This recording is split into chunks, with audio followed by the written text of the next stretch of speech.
and himself, all of them together in a small cottage.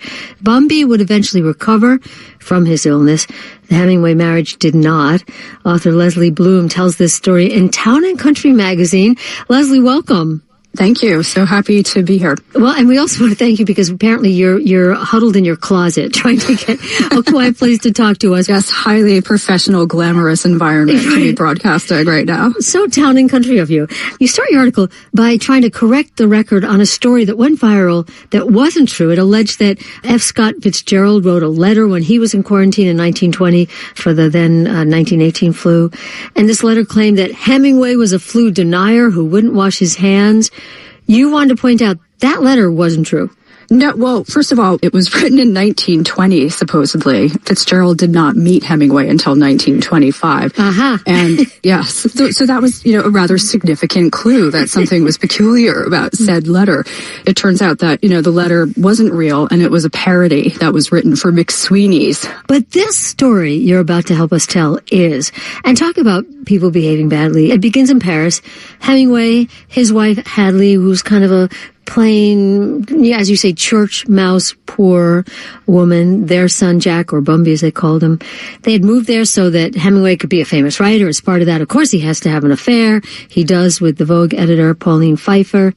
Hadley she really didn't quite know how to deal with it at first. Should she laugh it off and hope that it blew over, or should she probably start to come to terms with the fact that Hemingway was going to choose Pauline over her? And I think that she was just getting used to the fact that Pauline was a real threat to the marriage when this strange interlude happened. Well, the strange interlude is that Hemingway goes off to watch a bullfight. Hadley takes their son to visit friends, but the son is diagnosed with whooping cough, so they have to leave. The Fitzgeralds, who by now are their friends, have a cottage they can use as this quarantine shelter. Hadley moves in with the little boy and the nanny, but then soon along comes Pauline Pfeiffer. Yeah, just what everybody wants, right? To be in quarantine with your husband's mistress. I mean, I don't know about you. I don't think I could take that right now. No, and then he comes too. How did they do this? Well, historical record's a little unclear about how Pauline materialized down in the Riviera.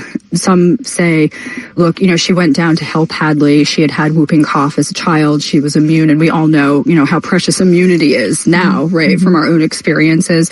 Other historical sources say that Hemingway asked her to go down to help relieve Hadley because Hadley was going bananas.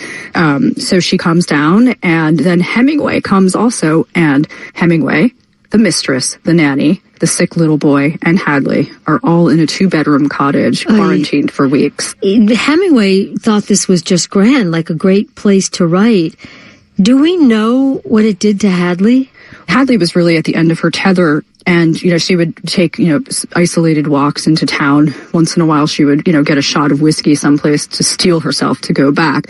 Now, it's worth noting that, when the Fitzgeralds and their other friends from the Riviera come to visit them, they're the, pioneer social distancers. They're standing behind a fence on the driveway or on the front road while the Hemingway menage a trois is on the front porch. And, on one hand, the Fitzgeralds, who are full of mischief always, they're there to keep the Hemingways and Pauline company, but they're also there to see what's going on. I mean, it's quite an unorthodox arrangement. It's an odd story. It reads kind of with a fantastic devil may care kind of attitude, but it's real human beings. I mean, what a terrible quarantine story.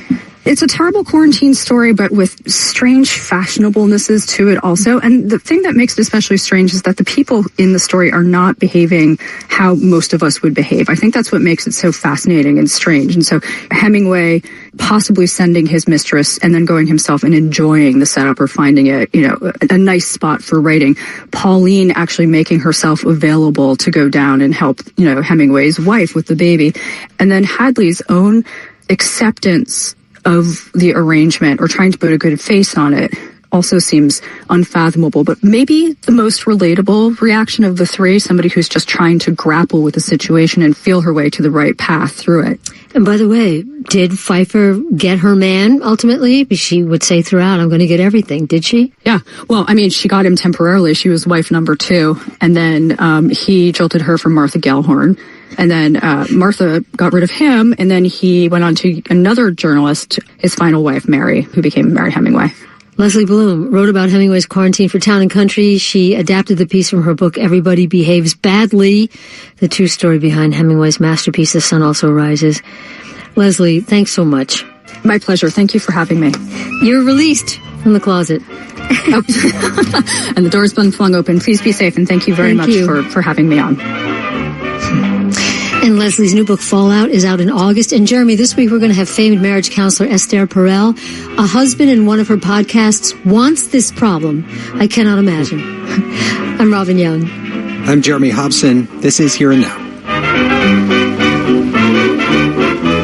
Funding for Here and Now comes from the listeners of WBUR Boston and your NPR station, and from LifeLock, reminding consumers that only 1 in 5 victims of identity theft discovered their theft through a bank or credit card company. Learn more at lifelock.com/NPR. More Americans than ever are going to vote by mail this year because of the pandemic. It's a major change, and election officials are rushing to prepare. We cannot gear up, we cannot build equipment fast enough if you wait until July to place your orders. We take a virtual tour of one company trying to meet an unprecedented demand this afternoon on All Things Considered from NPR News. Listen from 4 to 8 on WAMU 88.5. WAMU keeps this community informed and connected every day. And right now we're proud to partner with the Capital Area Food Bank to provide healthy meals at a time of need. When you give today, select the partnership as your thank you gift at WAMU.org. And thanks.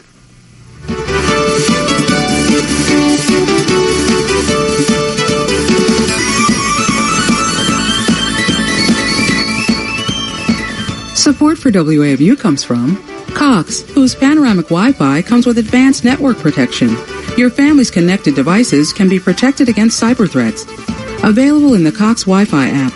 More at cox.com/panoramic Wi-Fi. This is WAMU Washington. We're your listener-supported NPR news station from American University, in HD at 88.5 at WRAU 88.3 Ocean City, on your smart speaker and online at WAMU.org. It's 3 o'clock. Funding for Here and Now comes from MathWorks, creators of MATLAB and Simulink software, accelerating the pace of engineering and science. Learn more at mathworks.com. From NPR and WBUR Boston, I'm Jeremy Hobson. I'm Robin Young. It's Here and Now. Coming up, the personal toll COVID-19 takes through the eyes of a Chicago nurse who lost 2 patients back to back and tried to be there for the family that couldn't. Hold their hand and wait for, the monitors to turn off and sort of be gentle and as caring as you can. Also, The Atlantic's Derek Thompson says the economic forecast is worse than first thought, and the mayor of New Orleans joins us to lay out her plans to reopen her city. And a tech company in Belgium has developed a wristband to help busy dock workers socially distance. It's a bracelet, and the closer you get, the harder it starts to vibrate, and when you go back to the safe position, it stops vibrating. The news is first. Live from NPR News, I'm Lakshmi Singh. Chinese officials through state media are calling Secretary of State Mike Pompeo evil and accusing him of spewing lies after he said there was a significant amount of evidence that the novel coronavirus could be traced back to a lab in Wuhan, China. Meanwhile, a White House national security official criticizes China for its treatment of doctors who tried to sound the alarm on the coronavirus.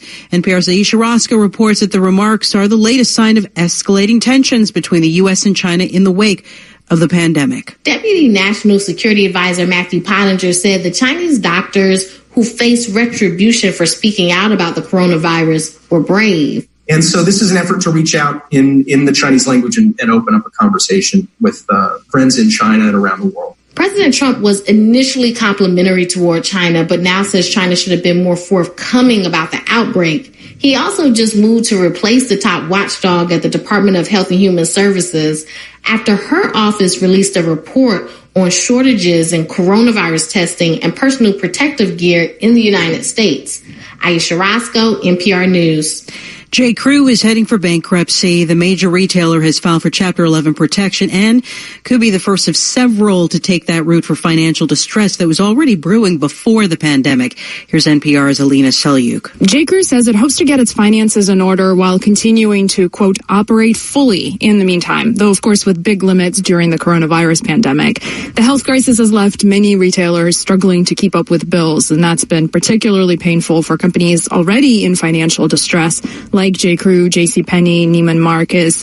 J.Crew began as a catalog retailer in 1947. It opened stores in the 80s and hit the big time in the late 2000s as a preppy favorite of fashion trendsetters like Michelle Obama.